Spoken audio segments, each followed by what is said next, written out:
कि आज का लेक्चर स्टार्ट करते हैं। तो जो हमारा कल का प्रीवियस लेक्चर था उसमें हमने रिंग थ्योरी स्टार्ट करा था। हमने उसमें रिंग थ्योरी स्टार्ट करा था और हमने इसमें जो पहला पढ़ा था बेसिक डेफिनेशन। इस डेफिनेशन में हमने रिंग पढ़ा था। रिंग को कैसे डिनोट करते थे?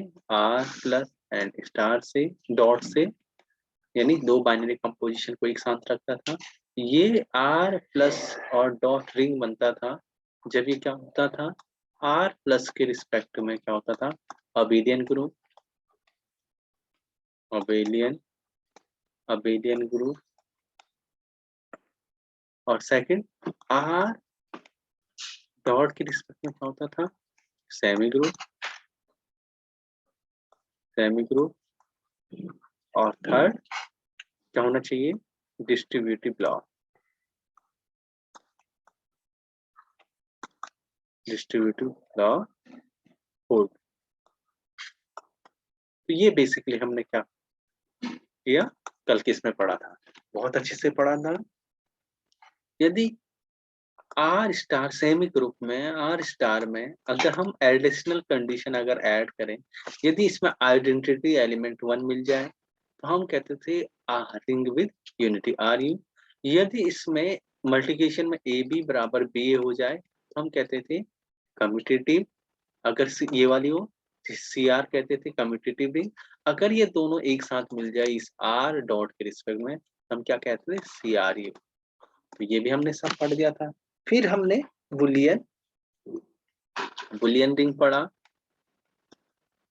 Boolean ring. तो हमने कहा कोई भी रिंग बुलियन रिंग होता है, आर प्लस और डॉट बुलियन रिंग होता है जब इसके अंदर हर एक एलिमेंट इस कंडीशन को सेटिस्फाइड करे अगेन एक्स है। तो इसे आइडेम्पोटेंट कंडीशन कहते हैं, idempotent condition.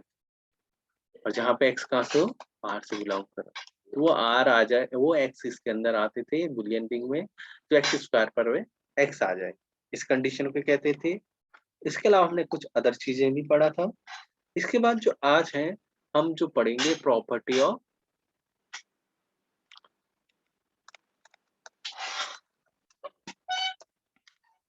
Property of ring. इस प्रॉपर्टी ऑफ रिंग में हम जानते हैं कि सपोज आर प्लस और डॉट क्या है, रिंग है, आपकी रिंग है, और इसमें आपके पास ए बी और सी आपका इसमें एलिमेंट बिलोंग कर रहे हैं, इसमें आपके आर में। तो जो आपकी पहली कंडीशन होती है A plus B equal to A plus C, implies करता है बी इक्वल टू सी हो। सेकंड कंडीशन आपका कहलाता है कि यदि minus minus A equal to A हो जाए। थर्ड कंडीशन होता है ये जो कैंसिलेशन लॉ है, इसे बोलते हैं first cancellation law with respect to addition. ये कैंसिलेशन लॉ है, cancellation law cancellation law just wait, इसे कहते हैं हम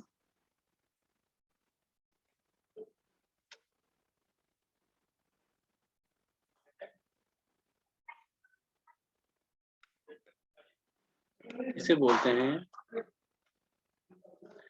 cancellation law,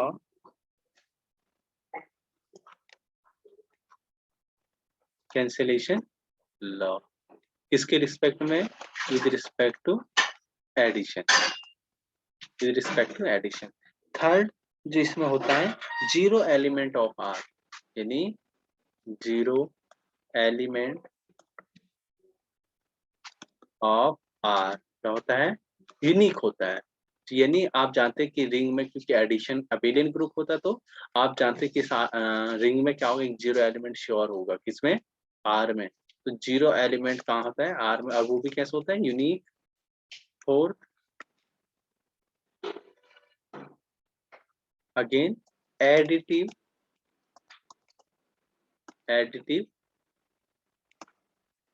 inverse of additive inverse of any element in R is unique. I hope कि आप समझ रहे होंगे, क्योंकि हमने पढ़ा है कि कोई भी रिंग होता है R प्लस डॉट, अगर ये मेरे पास रिंग है तो इसके अंदर एडिशन में R प्लस में अबेलियन ग्रुप होता है। और हम जानते हैं, हमने ग्रुप जब पढ़ा था तो हमने वहां पे एक प्रॉपर्टी पढ़ा था कि आइडेंटिटी यूनिक होता है, और जितने रिमेनिंग एलिमेंट है उन हर एक एलिमेंट का इनवर्स भी क्या होता है, यूनिक होता है। किसके रिस्पेक्ट में? एडिशन के रिस्पेक्ट में हम बात कर रहे हैं, ये होता है। आई होप कि आप ये समझ पा रहे होंगे। अगेन एक और प्रॉपर्टी आप याद रख सकते हो, ए का इनवर्स का होल इनवर्स की जो वैल्यू होती है वो ए के बराबर होता है। अगेन 6 प्रॉपर्टी, आपकी सारी प्रॉपर्टी याद रखनी है। यदि आपके पास ए के साथ 0 की मल्टीप्लाई करो या 0 के साथ ए की मल्टीप्लाई करो, आंसर ऑलवेज 0 आएगा। 7th प्रॉपर्टी, ये बेसिक प्रॉपर्टी होती है रिंग की। ए डॉट माइनस बी करूं मैं, इसकी value minus A dot B बराबर माइनस ए बी होता है। 6 के बाद 7th के बाद 8th प्रॉपर्टी। 8th प्रॉपर्टी है, यदि माइनस ए हो और डॉट माइनस बी हो तो ये ए बी के इक्वल होता है। 9th प्रॉपर्टी जो होता है, यानी A dot B minus C हो तो ये होता है A dot B minus A dot C, basic property है। अगर क्या हो, अगर अगेन एडिशनल है नोट में, if R has unit element, if R has unit element, unit element का मतलब क्या है? 1 belongs to R, अगर हो तो -1 dot A equal to -A and -1 into -1 equal to 1। तो ये कुछ प्रॉपर्टी है, बेसिक प्रॉपर्टी है सारी। तो ये एडिशनल प्रॉपर्टी है ये। तो ये आपको ये सारी प्रॉपर्टी याद रखनी है, रिंग की सबसे बेसिक प्रॉपर्टी है। अगर आपको ये प्रॉपर्टी याद होती है तो ये आई होप कि आपके जो भी क्वेश्चन आप करोगे वहां इनकी जरूरत पड़ेगी। भले आपको पता नहीं लगेगा कि कैसे यूज हो रहा है, बट श्योर ये क्या होगा, आपका यूज होगा। एक एग्जांपल ले रहा हूं मैं, एक सिंपल सा। अगर ये ए और बी आपका कहाँ से बिलोंग कर रहे हैं? आर से बिलोंग कर रहे हैं। क्वेश्चन है, ए और बी आर से बिलोंग कर रहे हैं और आपके पास लिखा है आर है, आर इज कम्यूटेटिव,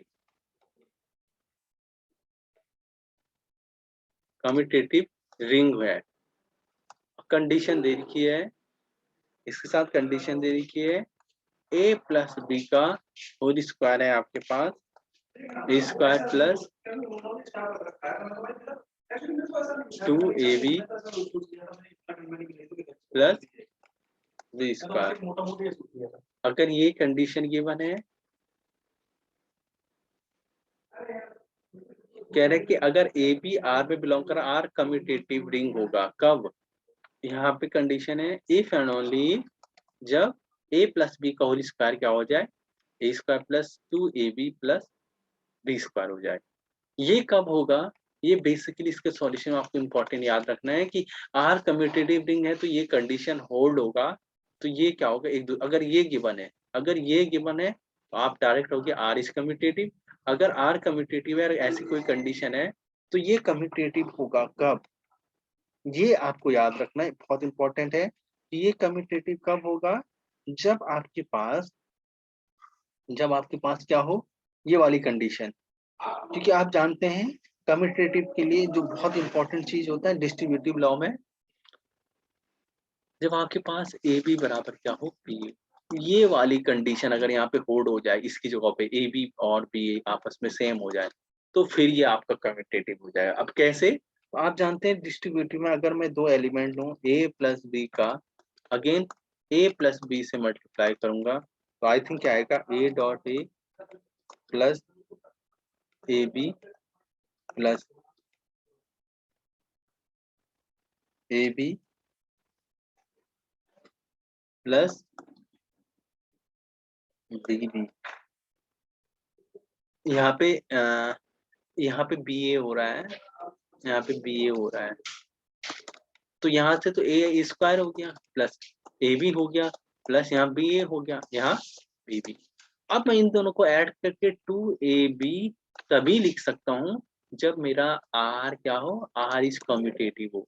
तब मैं ab की जगह क्या पुट करूंगा, ba। तो जैसे मैं ये पुट करूंगा यहाँ पे, तो ये क्या बन जाएगा 2ab।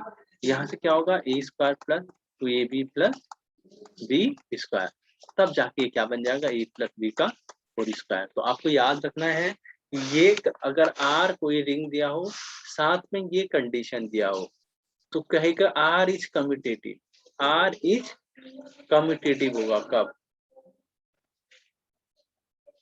कम्यूटेटिव इफ कंडीशन देगा A B is not equal to B A B equal to B A, या ए बी इक्वल टू 0, ये भी हो सकता है। तो आपको देखना है कि कौन सी कंडीशन, ये वाली कंडीशन अगर आपके पास है, तो देखो ये आपका आपने कौन सा रूल लगाया था, सिंपल सा डिस्ट्रीब्यूटिव लॉ लगाया, उसके बाद आपने देखा कि ये कंडीशन होल्ड हो रही कि नहीं हो रही है।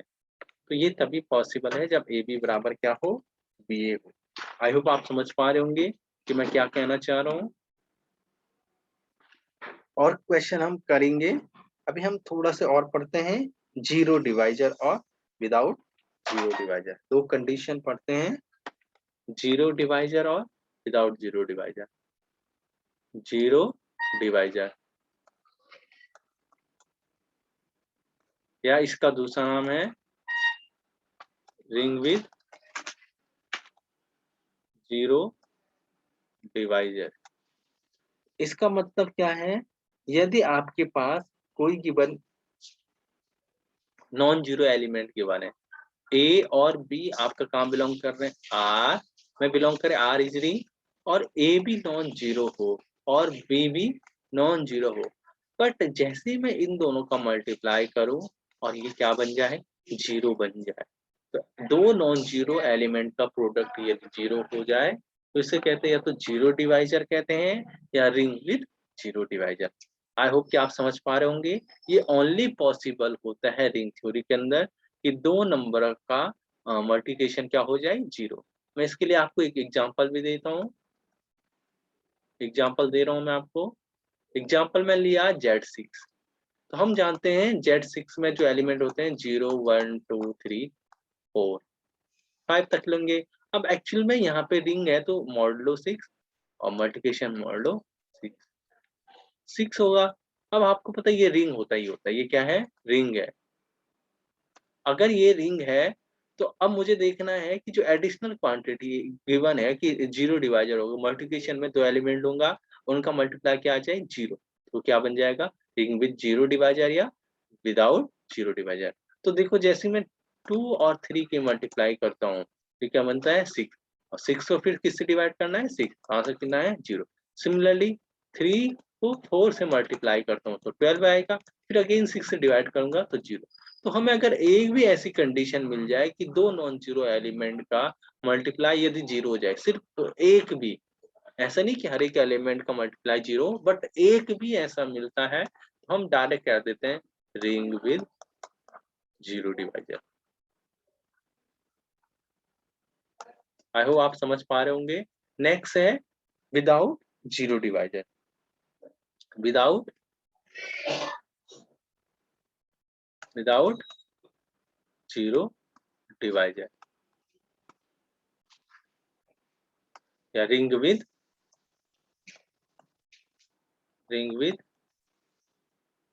Without ring without zero divisor. तो रिंग विदाउट जीरो डिवाइजर में क्या होता है, आपके पास यदि ए बी अगर कहाँ से बिलोंग कर रहे हैं, रिंग से, आर प्लस और डॉट से, और आपके पास ए मल्टीप्लाई बी करके जीरो आ जाए, तो ये तभी पॉसिबल है जब क्या हो, इफ पहली केस, यहाँ पे केस बनेंगे सब केस, ए या तो जीरो हो और बी नॉन जीरो हो पहला। दूसरा केस इसका, इफ ए नॉन जीरो हो और बी जीरो हो। और थर्ड केस बनता है इफ ए भी जीरो हो और बी भी जीरो। यहाँ पे क्या है कि दो नॉन जीरो एलिमेंट का प्रोडक्ट कभी जीरो नहीं होगा। यानी अगर ए भी नॉन जीरो है इस कंडीशन में और बी भी नॉन जीरो है और ए डॉट बी करूंगा, ये कभी भी जीरो नहीं आएगा अगर वो रिंग विदाउट जीरो डिवाइजर है। विदाउट जीरो डिवाइजर हो या रिंग विदाउट जीरो डिवाइजर हो। आई होप आपको समझ में आ गया होगा कि ऐसा क्यों होगा। तो इसका एग्जांपल आप देख सकते हैं, आप खुद देखना। Z5 प्लस और मल्टीप्लिकेशन में आपको ये ग्रुप दिया है, तो आप इसके अंदर देखना, जब आप मल्टीप्लिकेशन के रिस्पेक्ट में इसका ग्रुप बनाओगे, ये कंडीशन 0 1 2 3 4 या Z5 नहीं, मैं Z3 लेता हूँ ताकि इजीली समझ में आए। सेम Z5 के लिए भी आप काम करना, सेम Z5 के लिए भी आप काम करना। तो इसके लिए हम करते हैं इजीली Z3, Z3 में एलिमेंट होता है 0 1 2, यहाँ मल्टीप्लाई है मॉडलो 3 0 1 2, तो 0 इंटू 0 ही होगा, 0 0 मल्टीप्लाई 1 1 0 सॉरी, अगेन 0 का मल्टीप्लाई 0, यहाँ भी 0 और यहाँ। अब जो रिमेनिंग एलिमेंट है उन्हें मैं लिखता हूँ दूसरे कलर से ताकि आपको समझ में आए।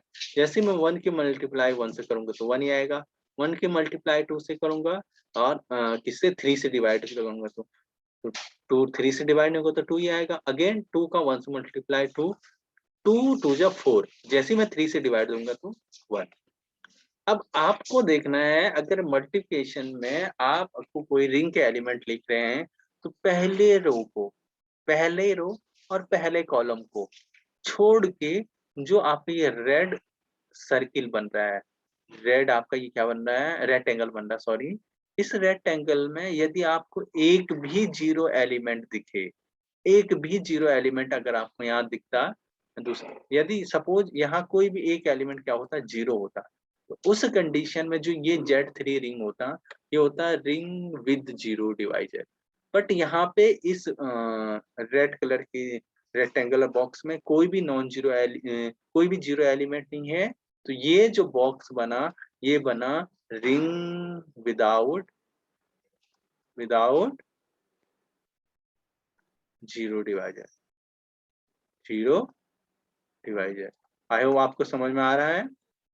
अगर मैं ऐसी Z4 लूंगा, सपोज Z4 लेता मैं, तो 0 1 2 3 और मल्टीप्लाई 0 1 2 3, तो पहले तो जीरो ही है, इससे तो कोई फर्क नहीं पड़ेगा, यहाँ भी जीरो, 1 1 जा 1, 1 2 जा 2, 1 3 जा 3, बट 2 1 जा 2, 2 2 जा 4। जैसे ही मैं 4 लिखूंगा फिर 4 को कितने से डिवाइड दूंगा, 4 से, तो आंसर कितना आया, जीरो। अब यहाँ देखिए, आगे करने की जरूरत नहीं है। इस वाले में पहले रो और पहले कॉलम को छोड़ने के बाद इस वाले में आपको क्या दिख रहा है, एक जीरो एलिमेंट मिल गया यहाँ पे। मॉडो ग्रुप आपको पता है कि जो भी नंबर मल्टीप्लाई होता है उसके फिर अगेन डिवाइड कर देते हैं जो मॉडो गिवन होता है।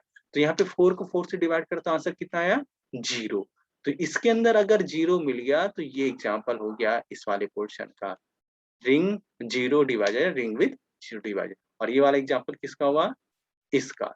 आई होप आपको ये वाला अच्छे से समझ में आ गया होगा। ऐसे आप और एग्जाम्पल पे इसके ही रूल अप्लाई कर सकते हैं। एक और एग्जाम्पल मैं आपको ले रहा हूँ, integral domain, sorry example definition, integral domain, integral domain. तो बहुत ध्यान से देखना है इंटीग्रल डोमेन किसे कहते हैं। तो अब मैं इस R प्लस और डॉट को इंटीग्रल डोमेन कहना चाहता हूँ। अब ये क्या है? रिंग है। इस रिंग को मैं इंटीग्रल डोमेन कहना चाहता हूँ। तो ये रिंग इंटीग्रल डोमेन होता है कब? पहला R क्या होना चाहिए? R इज CR होना चाहिए। दूसरा ये R इज क्या होना चाहिए? RU का मतलब है रिंग विद यूनिटी। और थर्ड क्या होना चाहिए? R is ring is without zero divisor. Without zero divisor. I hope आप समझ गए होंगे। तो आप कह सकते हैं कि एक commutative ring is integral domain. क्या कहेंगे? सीधे सीधे a commutative ring, a commutative ring, a commutative ring with unity, with unity is called any integral domain, any integral domain, any integral domain, any integral domain if it has no